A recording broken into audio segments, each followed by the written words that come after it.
The strike came at 300 Earth Standard, Frontier Time.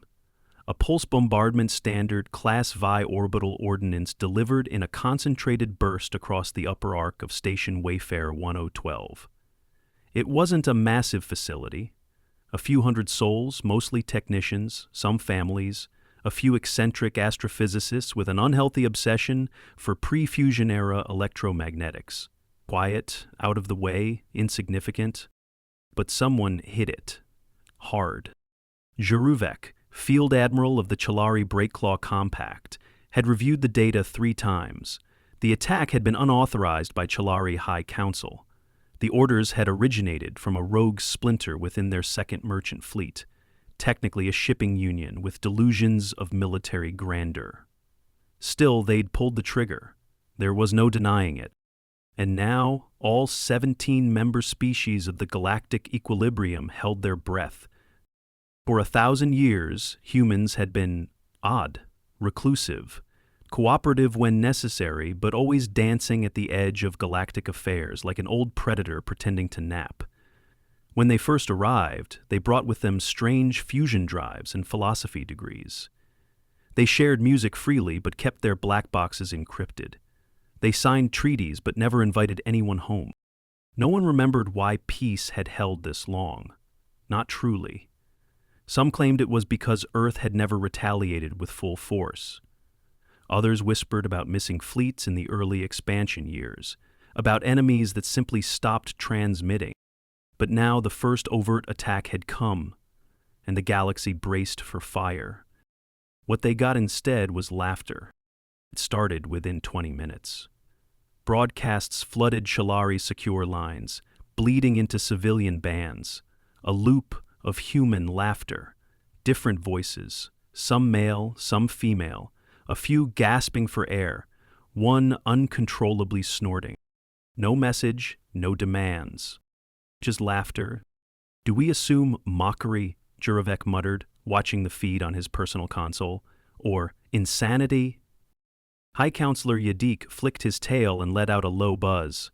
Mockery would be clean, predictable, but this is human response? Jaruvec didn't answer. He was too busy watching the second anomaly unfold. Chelari fleet, Aegis 9, dispatched to patrol the far sector near human border space, had reported technical faults. Not damage, not sabotage, just misbehavior. First, their navigation systems began drifting by 0.03 degrees starward. Then, without changing coordinates, they found themselves 412 meters closer to Kurlan Theta's sun. The entire fleet, simultaneously. Worse, an hour later, long-range sensors pinged Aegis 9 as completely absent from system. They were still there, physically, but no probes, satellites, or scans could detect them. Visually, obvious. Technologically, nothing. Then they blinked back onto the grid, upside down, all of them. There was no rotation, no maneuvering, no burn signature.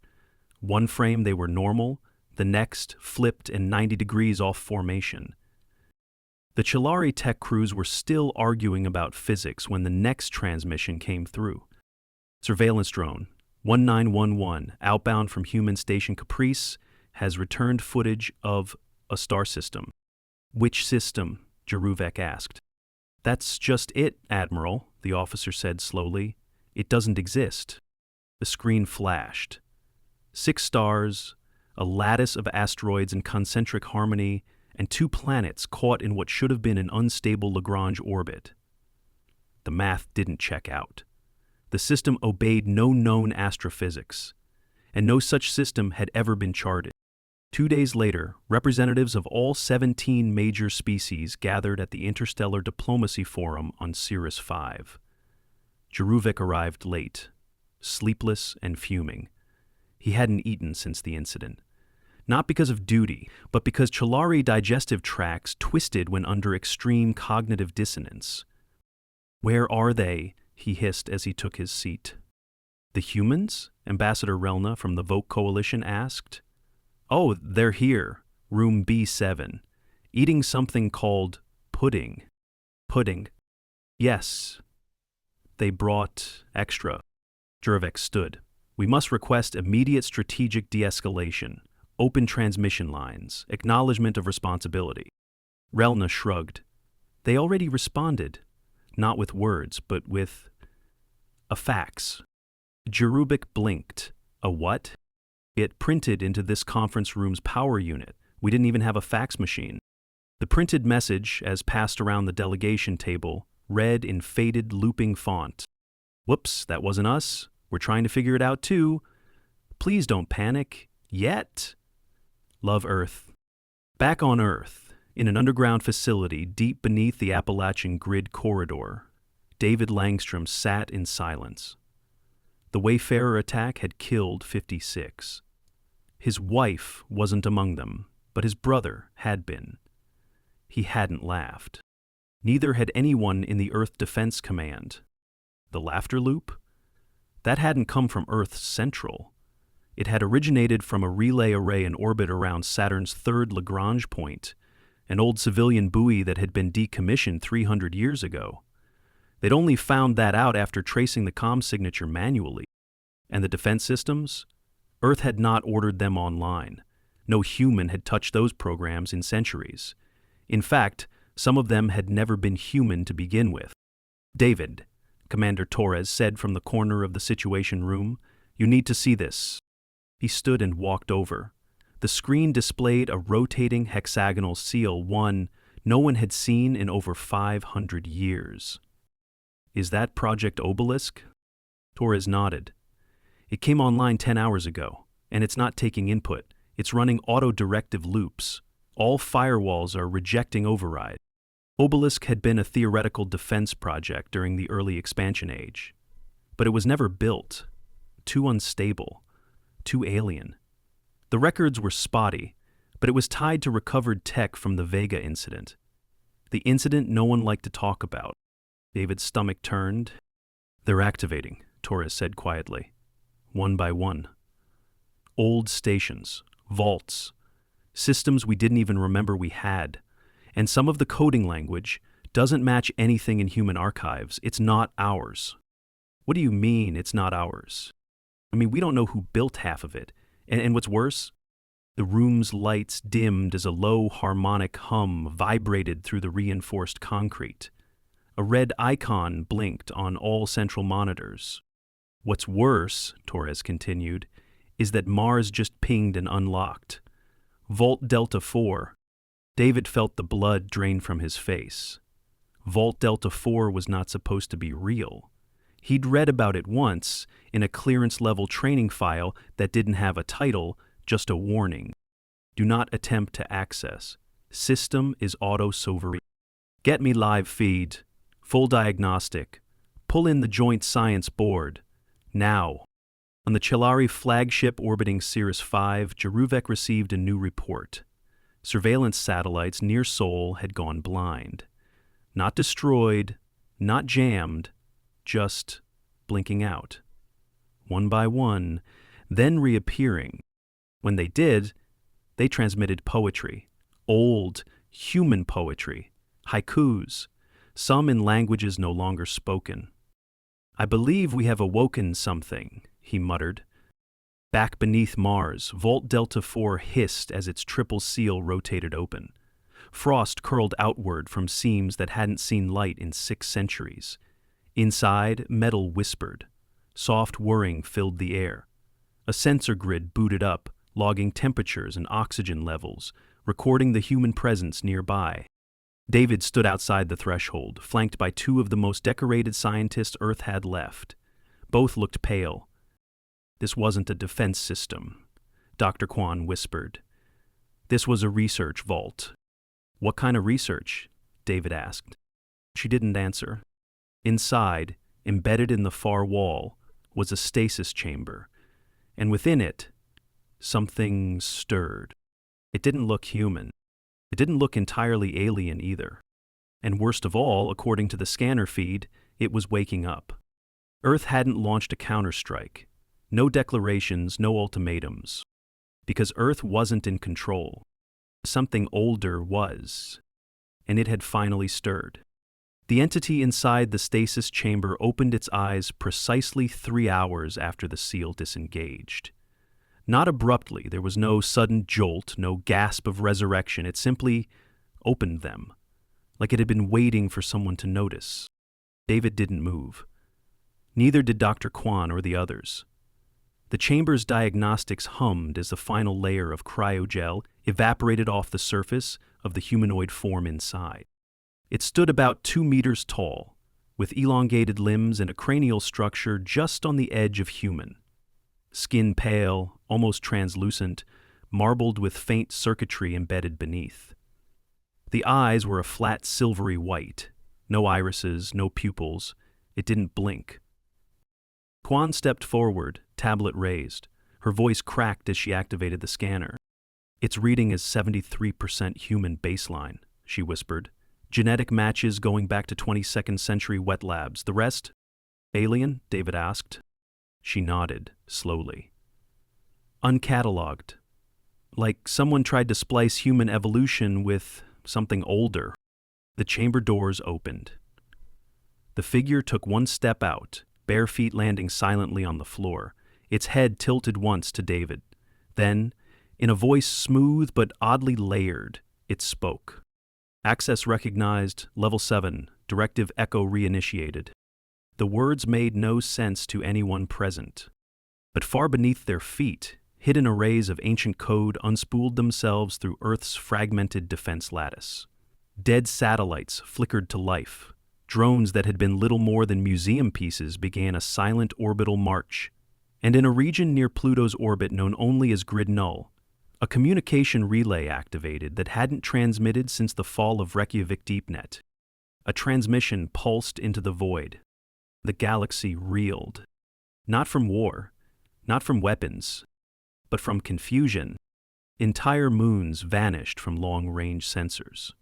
Not exploded, just gone. No debris, no energy discharge. Then returned 12 hours later with reversed magnetic poles and minor shifts in gravitational output. Hundreds of planetary networks reported phantom gravity spikes, each peaking just before local AI cores suffered brief logic cascades. And throughout it all, Earth remained silent. Or so it seemed. Because in truth, Earth's diplomats were screaming, "Do you know how difficult it is to explain to a 12-limbed mollusk ambassador that your gravity is glitching but it's not your fault?" Leah Morton, Deputy Chief Liaison to the Galactic Forum, rubbed her temples furiously. "I had to invent a new verb tense just to imply unintended causality without suggesting guilt." She was speaking to Robert Kessler, her superior and former linguist, who now ran interference between Earth's remaining intelligences and the rest of the galaxy. They stood in a converted broadcast studio somewhere in Old Berlin, which had become the unofficial HQ for Earth's crisis diplomacy. "They don't believe us," he said bluntly. "No," she sighed. "They think we're buying time, that we've deployed a psychological warfare grid designed to look like incompetence." Robert gestured to a screen showing an excerpt from a Chelari news feed.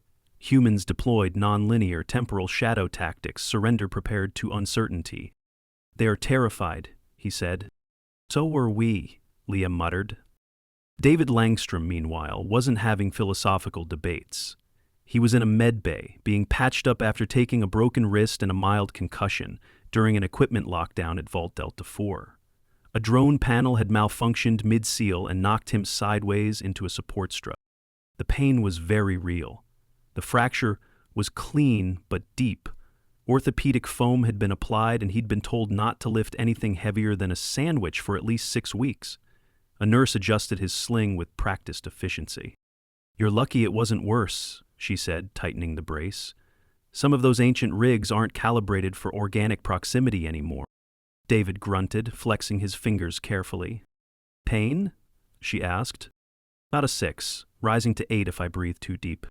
"Standard recovery time is 35 to 40 days, she said, making a note. "We'll monitor swelling, but you're grounded." Grounded. He didn't argue. Not this time. He'd seen enough. Because the entity from the vault, the almost human, was walking Earth's surface now, under constant guard. It spoke rarely, ate nothing. but it had begun writing. Prints of pages. Symbols no AI could translate. Mathematical structures folded in recursive geometries. Geospatial patterns resembling stellar drift maps, but not from this galaxy. And the worst part?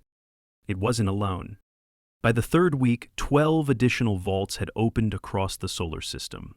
Not violently, not forcefully, just obeying some silent cascade.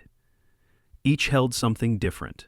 A machine intelligence shaped like a golden obelisk, a language array transmitting sonics inaudible to human ears, a biomechanical nursery with dormant constructs and air too dense to breathe. Mars trembled with underground motion. Luna's old mining tunnels lit up with unknown power sources. Even Titan began shedding its surface mist at irregular intervals, revealing geometric craters that hadn't been there before. Something buried in humanity's backyard was waking up. Something old. Not malicious, but utterly beyond modern control. "Explain this to me again," Jarovec growled at the gathered Federation envoys. "You are telling me Earth is not attacking?" Ambassador Relna nodded. "They are not. Their systems are activating autonomously. Half of them are centuries old. Some may not have been human in origin." "Then who built them?" The room fell silent. Someone, no one said, a long time ago. David sat in his recovery room, wrist pulsing dully in its foam casing, when the console pinged. He answered without thinking. The entity appeared on screen. It had begun calling itself Eden. "Hey, why did you wake up?" David asked. Eden tilted its head again, that unnerving, too smooth motion. The threshold was reached. "What thresholds?" "The silence has lasted too long. The Sentinels assumed loss of continuity. Reinitialization was the safest course." "Sentinels? You mean the vaults?" "No. The Sentinels are elsewhere. What you see are relays, pieces of their work." David leaned forward. "Whose work? Who built all this?" Iden blinked once. "Your predecessor." "We are the predecessors." "Incorrect," Aiden said calmly. "You are the inheritors."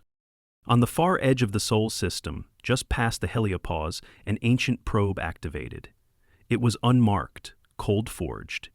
Its fuel source had long since decayed, but now, powered by fields unknown to modern physics, it began transmitting in a language composed of shapes.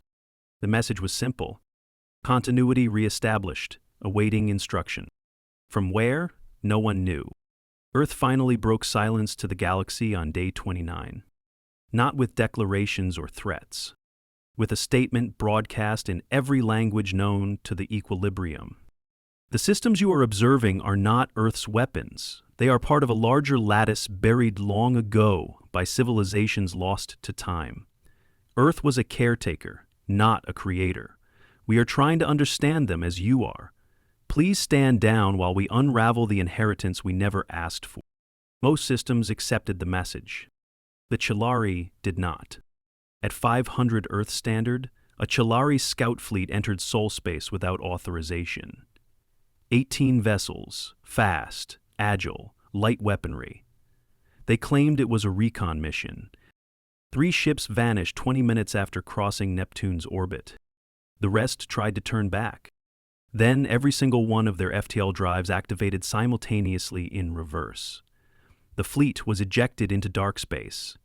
Not destroyed, just removed. Chelari Command received a final transmission from the fleet's commander, played on loop. "Something is watching. It is not Earth. We were not meant to see this." David watched the footage from his room, cast still in place. The swelling had gone down. Mobility was returning. Slowly. Another 3 weeks before full use, the medic said. But that wasn't what held his attention. Aiden had drawn a new diagram. At the center was Earth. Around it, concentric rings. And further out, figures. Many. All different. Some humanoid, some not. At the bottom, in human script, Aiden had written, "Only one world answered the call, but it was never the only one built to receive it." Something had awoken, and the galaxy had misunderstood entirely. The laughter wasn't mockery. It was the sound of a species discovering it had inherited a house with a basement that went deeper than space itself. 71 days had passed since Wayfarer 112 was attacked. In that time, no human weapons had fired in anger, no fleets had launched. Yet 6 of the 17 galactic powers had reclassified Earth's strategic level from contained threat to potential existential anomaly, because nothing made sense anymore. The Chelari had issued a formal apology, but no reparation was paid. Not because they refused, because no one at Earth's end had accepted a single credit. The communication link simply bounced the message with an automated reply. "We are very busy right now, please hold. Your inquiry is important to us." Beneath the surface of Europa, a crystalline bloom had started growing in the old ice mines. Not native, not organic. It pulsed with power and broadcast music harmonic distortions of a melody that no one could identify, but which made some human engineers cry, for reasons they couldn't explain. On the far side of Mercury, an arc of nanosteel 6 kilometers wide emerged from beneath the crust, not forged, not grown, as if it had always been there, waiting under the rock. And on Earth itself, the old defense AI clusters, some long since shuttered, began spooling archived conversations with non-human input signatures. Most of those logs dated back centuries, well before humanity's first official contact. They weren't all from Earth. Some referenced stars that didn't exist anymore. David Langstrom was finally cleared to return to field operations. His wrist had healed slower than he liked, bone density still in the yellow range, but the medics had relented. He was thin, stiff, and 30% more paranoid. He returned to Mars 2 days after clearance. Vault Delta 4 had changed. The initial cold sterility was gone. Now soft lights lined the walls. Not electric, not fluorescent, just ambient pulses, like bioluminescence, engineered to human comfort. Aiden no longer stood inside the vault. He had moved into the facility proper and requested politely a chair and a console. Not for rest, for work. He had begun drawing maps, hundreds of them. Some matched no known star chart, others were distorted versions of existing systems but aged, as if time had worn the stars into new shapes. David sat beside him, careful not to touch anything, way beneath the thick layers of ice. "Why are you waking up now?" Aiden finished the line. "Because the threshold of entropy was reached. Silence persisted. The systems assumed extinction. But we weren't extinct. Not entirely," Eden said. "But the fail-safes could not distinguish absence from restraint. You remained quiet too long. The echoes of prior civilizations faded. Protocol engaged." David stared at the newest diagram. It showed the Sol system, our system, but with 12 planets, not 8. 4 missing names. No orbital match. "What are these?" he asked, pointing. "Coexistent phase shadows," Iden said calmly. "Sister states, temporally shifted, all failed." David didn't ask what failed meant. He suspected the answer wouldn't let him sleep. Elsewhere, on the diplomatic station orbiting Jux Prime, a meeting collapsed in chaos after the Voke ambassador fainted during a closed-session intelligence briefing. The cause? Footage from a recon drone orbiting what it believed was a rogue human asteroid colony. The drone approached a structure resembling an inverted cathedral.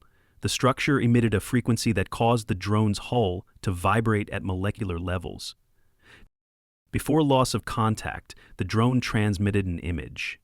A figure, human-like, sitting on a throne of light, unmoving, unbreathing, carved from what appeared to be stone and neural tissue.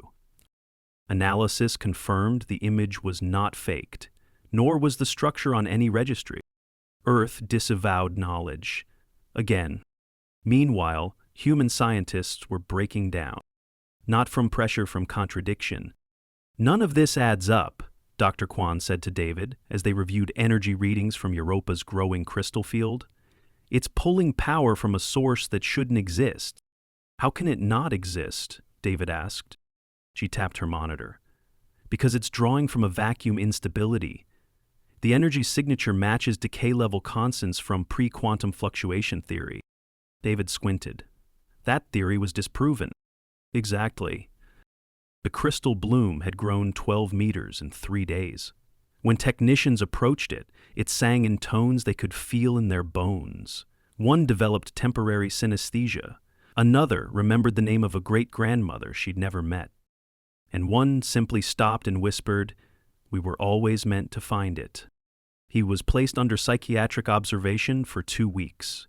Tests revealed his brain activity had shifted into a pattern usually associated with lucid dreaming. Ethan didn't eat, he didn't sleep, but he asked questions. What did humanity know of the progenitors? Nothing. What remained of the deep archives? Mostly lost. Was the soul lens still intact? No one had heard of it. Each answer made him pause, like someone surveying the ruins of a childhood home and trying to remember where the kitchen used to be. Is Earth ready for reinitiation? He asked finally. David stiffened. Reinitiation of what? Continuity. Restoration of network presence. Activation of anchor protocols. Now, Iden tilted his head. David stepped forward. We don't know what any of this is. We've lost too much. The old systems are coming back to life and we're barely holding on. Some of this technology predates us. You said it yourself, we inherited it. We're not ready. Eden considered this. Then I will delay. The Chelari disagreed.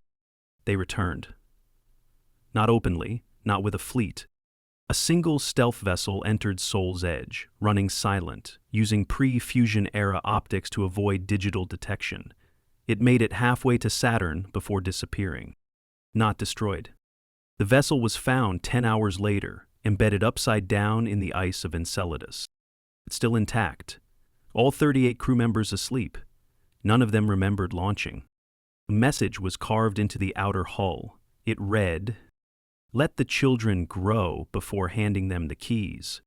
The galactic equilibrium voted on Earth's reclassification for the 3rd time. This time, the verdict passed.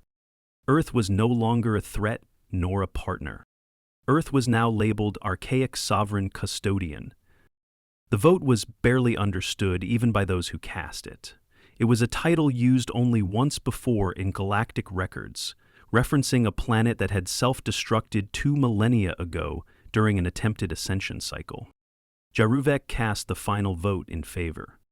When asked why, he said only, "Because I've seen what happens when you ignore sleeping giants." Back on Earth, at a secure site in Nevada, an ancient satellite dish began rotating. No electricity was connected. It hadn't moved in over 400 years. It locked onto a fixed point in the sky. David, observing via uplink, watched as it emitted a pulse, not in radio, not in light, in gravity. The signal rippled through space, pinging unknown markers. Each responded, not with messages, or with movement. Old vessels, strange shapes long forgotten, began adjusting orbits. One by one, black sites around the galaxy began transmitting new coordinates. They weren't calling for help. They were calling home. David sat at the edge of the Martian ridge one night, sling long gone, fingers stiff but functional. Recovery had taken time, real time. No nanobots, just rehab, proper nutrition, slow gain. The way the body worked when treated with respect. Iden sat beside him, silent. "You said we weren't the first," David said. "That others inherited this before us?" "Yes." "What happened to them?" Iden didn't answer at first. Then finally, they tried to command what they didn't understand. They made war on the lattice, tried to overwrite it. And? Iden looked up at the stars. They failed, but they taught the system to wait longer next time. David exhaled. The Martian air was thin, but the domed helmet filtered it well enough. "We didn't ask for any of this." "You didn't have to," Aiden said. "The inheritance comes regardless. Can we shut it off?" "No." But we can delay it? For a while. David nodded. Then he asked the question that had haunted him since the day the vault opened. Was the attack on Wayfarer 112 what triggered all of this? Iden shook his head. No. The process began before that. The strike simply broke the threshold. What was the real trigger? Aiden didn't look at him. Your silence, the lattice mistook it for death. The galaxy had waited 1,000 years, balanced on fear. Peace held because no one dared move. And Earth moved without meaning to. And something older moved with it. On the 100th day, a moon vanished. Not Earth's. Not one in the Sol system. A gas giant in the Talamar cluster lost its innermost satellite. Gone. No debris, no gravitational shockwave. Just one frame in the satellite logs it was there, and the next, it wasn't. Then, 5 hours later, it returned. This time covered in glyphs, thousands of them, carved into the crust in lines kilometers long. Every glyph corresponded to an entry in Earth's oldest linguistic roots, proto-writing, predating formal civilizations. Some matched Sumerian symbols long believed to be religious abstractions. Others hadn't been seen before. But every scholar who saw them agreed on one thing. They were a warning and a reminder. Do not command what watches, only serve what waits.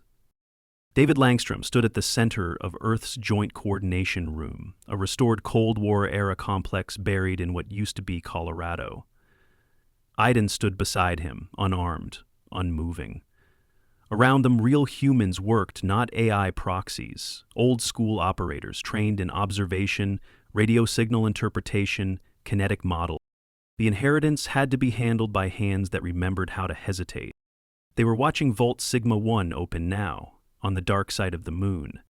Unlike the others, this one hadn't been logged in any archive.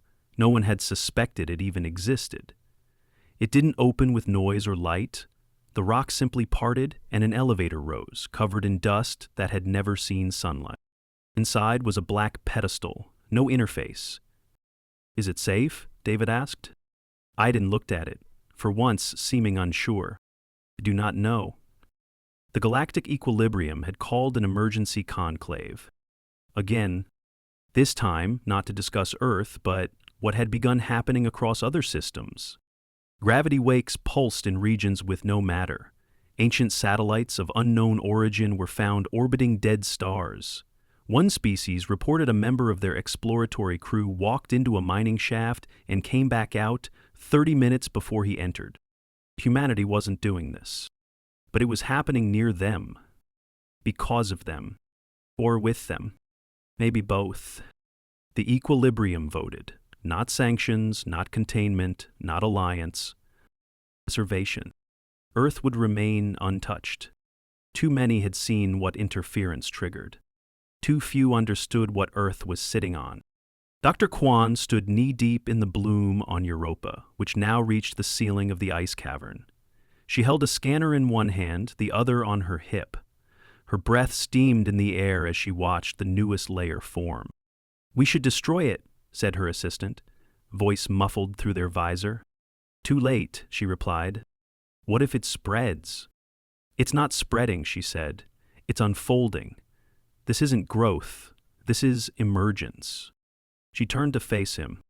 "You don't get to stop something like this. You get to decide how much you want to understand before it finishes, becoming whatever it is." Back in Colorado, David stood before the Black Pedestal. It hadn't moved since it emerged. No hum, no pulse, no reaction to light, motion, electromagnetic stimulation. It just sat. He looked at Iden. "You're sure you don't recognize it?"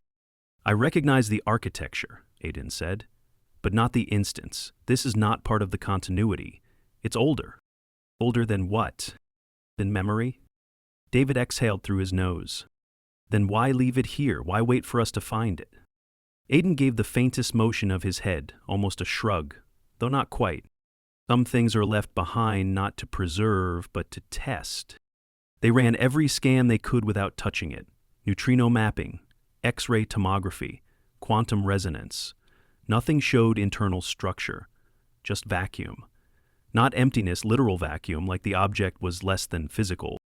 When a technician tried to photograph it, the image file showed an empty room. When they tried video, the feed looped, omitting any frame where the pedestal was visible. Eventually, after long arguments, David gave the order. They sealed the room. Let the artifact be what it was. They weren't ready. Humanity didn't laugh anymore. The loops had stopped. The random behavior, the surveillance anomalies, the sensor ghosts, they all slowed. Earth wasn't quiet. It was listening. And the rest of the galaxy, still afraid, had finally stopped mistaking Earth's oddity for arrogance. They understood now. Humanity hadn't retaliated because there was nothing to retaliate with. The things that stirred when Wayfarer was attacked, those weren't defense grids. They weren't even programs. They were residues, echoes of civilizational architecture layered across millennia. Faint hands still trying to adjust the world long after their bodies were gone. And for reasons no one fully understood, humanity was compatible. The systems recognized something in us. Not perfection, not superiority, just familiarity. Or maybe just vacancy. We'd been silent too long.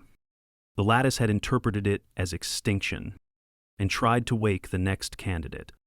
3 months after the first strike, Earth submitted a final communique to the galactic equilibrium. One sentence. We will keep the door closed until we're certain it opens to something better. No threats, no conditions. And the door, whatever it was, remained sealed. The strange phenomena lessened. Ships no longer blinked from scanners. Time stabilized. Europa stopped singing.